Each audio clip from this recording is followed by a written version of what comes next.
வணக்கத்துடன் இது இன்பா டாக்ஸ். இன்னைக்கு பார்த்தீங்கன்னா இலங்கையை பொறுத்த மட்டில் மிகவும் பரபரப்பான ஒரு செய்தியாக போய்கொண்டிருக்கின்றது. நீர்கொழும்பு சிறைச்சாலையில் நடந்திருக்கக்கூடிய மோதல். தற்பொழுது கிடைத்திருக்கக்கூடிய செய்திகளை வைத்து பார்க்கின்ற பொழுது பலர் காயமடைந்திருக்கின்றார்கள். துப்பாக்கிச் சூடு நடத்தப்பட்டு கொண்டிருக்கிறது என்றும், கைதிகள் கையில் துப்பாக்கி இருக்கிறது என்றும், பிரிட்டானியாவை சார்ந்து கைது செய்து சிறைச்சாலையில் அடைத்து வைக்கப்பட்ட பெண்மணியுடைய நிலைமை என்ன என்பதை குறித்தெல்லாம் பல செய்திகள் இப்பொழுது தொடர்ச்சியாக வந்து கொண்டிருக்கின்றன. உண்மையிலே நீர்கொழும்பு சிறைச்சாலையில் என்ன நடந்து கொண்டிருக்கிறது என்பதை அறிவதற்கு கண்டிப்பாக இலங்கை மக்கள் அனைவருமே இப்பொழுது ஒரு ஆவலோடு இருக்கக்கூடிய ஒரு களமாக மாறி இருக்கிறது என்பதுதான் நிஜம். என்ன நடந்து கொண்டிருக்கிறது இலங்கையில்? தற்பொழுது உள்ள ஆட்சியாளர்களுக்கு மிகப்பெரிய தலைவலியாக இது மாறிக்கொண்டிருக்கின்றதவா என்கின்ற கேள்விகளோடு இந்த காணொளிக்குள் நாம் பயணிக்கலாம். எங்களுடைய வலையொலிக்கு நீங்கள் புதிதாக வந்திருந்தால் அதை பகிர்ந்தளியுங்கள். நாங்கள் வெளியிடக்கூடிய காணொளிகள் தொடர்ச்சியாக உங்களை அடைவதற்கான ஒரு சூழலை அது உருவாக்கும். கண்டிப்பாக உங்களை மையப்படுத்திய களத்தோடு நாங்களும் பயணிப்பதற்கு அது வழிவகுக்கும். இலங்கையில் அனுரா அவர்களுடைய ஆட்சி பதவி ஏற்ற பின்பு தொடர்ச்சியாகவே அவருடைய செயல்பாடுகள் முன்னால் ஆண்டு கொண்டிருந்தவர்களுக்கு பெரும் சிக்கலாக இருந்தது. அவர்கள் செய்த ஊழல் போன்றவற்றையெல்லாம் விசாரணை செய்து அதை சார்ந்த நகர்வுகள் எடுக்கப்பட்டு கொண்டிருக்கின்றன. குற்ற புலனாய்வுத்துறை மிக தீவிரமாக களத்தில் இறங்கி முன்பு நடந்த பல ஊழல்களை வெளியே கொண்டு வருவதற்கான ஒரு களத்தை எடுத்துக்கொண்டு இருக்கின்றது. எதிர்க்கட்சிகளை சார்ந்தவர்கள் தொடர்ச்சியாக அவர்கள் சொல்லக்கூடிய விடயம் ஒன்றுதான், கூடிய விரைவில் இந்த ஆட்சி கவிழும், மக்கள் கொதித்து போய் இருக்கிறார்கள், பொய்யான வாக்குறுதிகளையும் பொய்யான செய்திகளையும் வெளியிட்டு அனுரா தன்னை பாதுகாத்துக் கொள்வதற்கான ஒரு முயற்சியை எடுத்துக்கொண்டிருக்கிறார் என்கின்ற விடயங்கள் பரபரப்பு செய்திகளாக எதிர்க்கட்சி சார்பில் எடுத்து வைக்கப்பட்டு கொண்டு இருக்கின்றன. தற்பொழுது நடந்திருக்கக்கூடிய இந்த நீர்கொழும்பு சிறைச்சாலையில் நடந்திருக்கக்கூடிய கைதிகளுக்கிடையே நடைபெற்றிருக்கக்கூடிய மோதல் திட்டமிட்ட ஒரு அரசியல் நகர்வா என்கின்ற கேள்விகளோடு தான் நாம் சில விடயங்களை பார்க்க வேண்டியதிருக்கின்றது. 14 ஆண்டுகளுக்கு பின்பு இலங்கை வரலாற்றில் சிறைச்சாலைக்குள் மிகப்பெரிய ஒரு தாக்குதல் நடைபெற்றிருக்கிறது என்பது மிக மிக அச்சத்தை ஊட்டுவதாக இருக்கின்றது. தற்பொழுது அதிகாரிகள் பலரை அவர்கள் பயண கைதிகளாக வைத்திருக்கிறார்கள். அதாவது அதிகாரிகளை தங்கள் கட்டுப்பாட்டில் வைத்துக்கொண்டு கைதிகள் இப்பொழுது ஒட்டுமொத்தமாக சிறைச்சாலையை தங்களுடைய கட்டுப்பாட்டுக்குள் எடுத்துக்கொண்டு விட்டார்கள் என்கின்ற செய்தியும், அதை முறியடித்து அதிகாரிகளை எப்படி காப்பாற்ற வேண்டும் என்கின்ற நிலைப்பாட்டை நோக்கி நகர்ந்து கொண்டிருக்கிறது அங்கிருக்கக்கூடிய காவல்துறை மற்றும் இராணுவம் சார்ந்தவர்கள் எல்லாம் அதற்கான நடவடிக்கைகளை எடுப்பதற்கு தீவிரம் காட்டிக்கொண்டிருக்கிறார்கள் என்கின்ற செய்திகள் இன்று மிகப்பெரிய பரபரப்பை ஏற்படுத்தி கொண்டு இருக்கின்றன.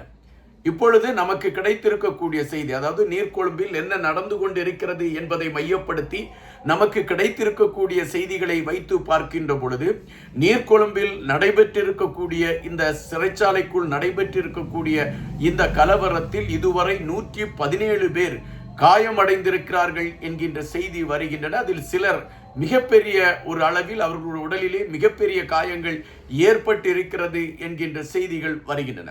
எத்தனை பேர் மரணம் அடைந்திருப்பார்கள் என்கின்ற ஒரு கேள்வியும் இப்பொழுது எழுப்பப்படுகிறது. அது உண்மையான ஒரு தகவலை அரசு வெளியே கொண்டு வருமா என்கின்ற கேள்விகளும் இன்னொரு பக்கம் இருந்து கொண்டிருக்கின்றன. அதனால் தற்பொழுது நமக்கு அதை சார்ந்து தேடலை எடுக்கின்ற பொழுது மரணங்கள் ஏற்பட்டிருக்கக்கூடிய வாய்ப்புகளும் இருக்கிறது என்கின்ற செய்திகள் வந்து கொண்டிருக்கின்றன.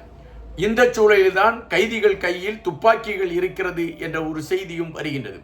கைதிகள் கையில் துப்பாக்கிகள் இருக்கிறது என்ற செய்தி வருகின்ற பட்சத்தில் கைதிகள் கையில் துப்பாக்கி எப்படி சென்றது என்கின்ற ஒரு கேள்வியும், அல்லது அதிகாரிகள் பயன்படுத்தி கொண்டிருந்த துப்பாக்கியை கைதிகள் கையில் எடுத்துக்கொண்டு அவர்கள் அந்த தாக்குதலை நடத்தி இருக்கிறார்களா என்கின்ற கேள்விகளும் இன்று பிரதானமாக எழும்பி இருக்கிறது. எனவே கைதிகள் கையில் துப்பாக்கி இருக்கிறது என்கின்ற அந்த செய்தி மிகப்பெரிய அச்சத்தை கொடுக்கக்கூடிய ஒரு செய்தியாக மாறி இருக்கக்கூடிய காரணத்தினால் இழப்புகள் அதிகமாவதற்கான ஒரு வாய்ப்புகள் இருக்கிறது என்கின்ற ஒரு படபடப்பும் இப்பொழுது எழும்பி இருக்கின்றது. இந்த சூழலில் பிரித்தானியாவில் இருந்து போதைப் பொருள் கடத்தியதாக கைது செய்து சிறைச்சாலையில் அடைக்கப்பட்ட 32 வயது பெண்மணி என்ன நிலையில் இருக்கிறார் என்கின்ற விடயம் மிகப்பெரிய கேள்வியாக இருக்கிறது என்ற செய்திகளும் வருகின்றன. காரணம், வெளிநாட்டை சார்ந்த ஒரு கைதி ஒருவர் இலங்கையில் அவர் மரணத்தை தழுவிவிட்டால் அது இலங்கைக்கு மிகப்பெரிய ஒரு சிக்கலை உருவாக்கும் என்கின்ற தகவலின் அடிப்படையில் தான் இப்பொழுது அந்த பிரித்தானியாவை சார்ந்த அந்த பெண்மணியை மையப்படுத்திய செய்திகள் எடுத்து வைக்கப்படுகின்றன. அரசை பொறுத்த மட்டில் அந்த பிரித்தானியாவில் இருந்து கைது செய்து சிறையில் அடைக்கப்பட்டிருக்கக்கூடிய பெண்ணுக்கு எந்த விதமான அச்சுறுத்தலும் இல்லை, அவர் பாதுகாப்பாக இருக்கிறார் என்கின்ற செய்தியை வெளியே கொண்டு வந்திருக்கிறது. இன்னும் ஒரு மணி நேரம் அல்லது 2 மணி நேரத்திற்குள் சிறைச்சாலை ஒட்டுமொத்தமாக காவல்துறையின் கட்டுப்பாட்டிற்குள் வந்துவிடும், அதற்கான முயற்சிகள் எடுக்கப்பட்டு கொண்டு இருக்கிறது என்று அரசு சார்பில் நம்பிக்கையான வார்த்தைகள் எடுத்து வைக்கப்பட்டால் கூட உண்மையிலே அரசு கட்டுப்பாட்டிற்குள் சிறைச்சாலை வருவதற்கான சூழல் அமைந்திருக்கிறதா என்கின்ற கேள்விக்குள் போகின்ற பொழுது அது இப்பொழுது உள்ள சூழலில் சாத்தியம் இல்லை என்ற செய்திதான் அங்கிருந்து வந்து கொண்டிருக்கின்றன. பலர் எடுத்து வைக்கக்கூடிய கருத்துகளும் அதுவாகத்தான் இருக்கின்றன. தற்பொழுது உள்ள சூழலில் இந்த நீர்கொழும்பு சிறைச்சாலையில் நடந்து கொண்டிருக்கக்கூடிய மோதல், அதாவது கைதிகளுக்கிடையே நடந்து கொண்டிருக்கக்கூடிய மோதல் ஒரு அரசியல் பின்னணியில் நடத்தப்பட்டு கொண்டிருக்கக்கூடிய மோதலா, அனுரா ஆட்சியாளர்களுக்கு பெரும் சிக்கலை கொடுக்க வேண்டும் என்கின்ற நிலைப்பாட்டில் எடுக்கப்பட்ட நகர்வுகளின் உச்சமா இது என்கின்ற கேள்விகளும் எழும்பிக் கொண்டுதான் இருக்கின்றன. காரணம், தொடர்ச்சியாக அனுரா அவர்களுடைய இந்த ஆட்சி களத்தில் அவர்கள் நடவடிக்கை என்கின்ற அடிப்படையில் முன்னாள் ஆட்சி பொறுப்பில் இருந்தவர்களை மிகப்பெரிய ஒரு அச்சுறுத்தலை உருவாக்கி வைத்திருக்கிறார்கள். காரணம், அவர்கள் வீட்டு வசதி வாரியத்தில் அடித்த கொள்ளை, மற்றபடி அவர்கள் அதாவது மக்களுடைய பணங்களை வீணடித்த விடயங்கள், அதுபோல இயக்கத்தை சார்ந்தவர்களுடைய பணங்களை எடுத்துக்கொண்டு அவர்கள் உகண்டா போன்ற நாடுகளில் முதலீடு செய்த விடயங்கள் என பல செய்திகள் முன்னாள் ஆட்சியாளர்களை மிகப்பெரிய ஒரு இக்கட்டுக்குள் கொண்டு வந்து நிறுத்தி இருக்கின்றன.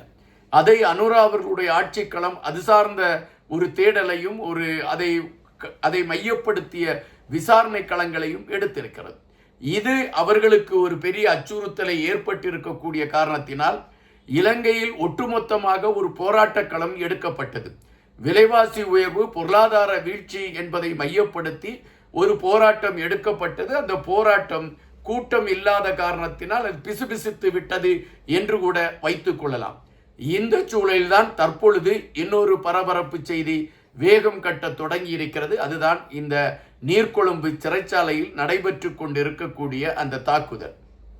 இது அரசியல் ரீதியாக இரு கைதிகளை தூண்டிவிட்டு இதுபோன்ற நகர்வுகள் எடுக்கப்பட்டிருக்கிறதா என்கின்ற ஐயப்பாடுகள் எழும்பி இருக்கிறது என்கின்ற செய்திகளும் வந்து கொண்டுதான் இருக்கின்றன.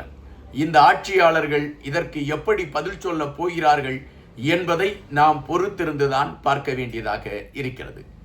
நன்றியுடன் இன்பா.